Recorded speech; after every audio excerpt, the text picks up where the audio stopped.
tardes, Toni. Buenas tardes. ¿Qué llevas en las manos? Pues llevo una cosilla para enseñarle a la que pienso que es la mujer de mi vida. ¿Pero qué es? Pues una tarjeta porque le voy a pedir que se case conmigo y es la tarjeta de boda con la fecha. Pero, a ver, el novio eres tú, ¿no? Sí, exactamente. Supongo. ¿Y tu novia? ¿Cómo se llama? Eva, Eva. ¿Y ella no lo sabe? no sabe nada.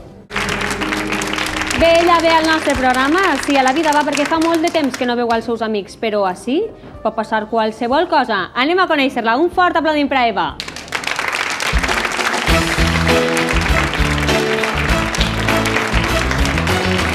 Una carta per a tu. Pots obrir-la? I llig-la en veu alta, per favor. Antonio y Eva, nos complace comunicaros que nos casamos el domingo 2 de abril del 2006 a las 6 horas en la parroquia Nuestra Señora... Que no te dicen les paraules, Eva.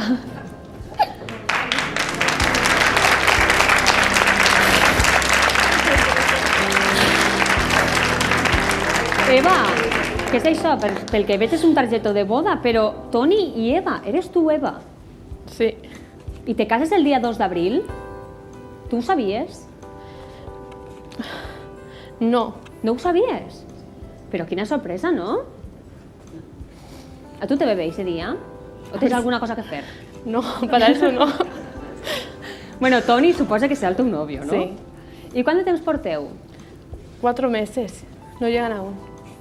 4 mesos? O sea, que precipitat, no? Ha sido muy rápido todo, Però tu ja estàs segura? muy segura. Tu t'has donat compte que al final hi ha una pregunta, ahí al targetó?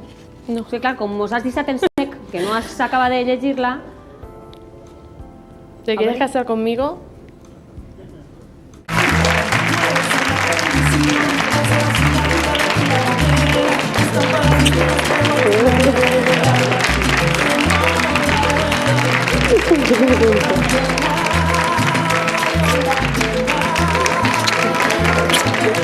Bueno,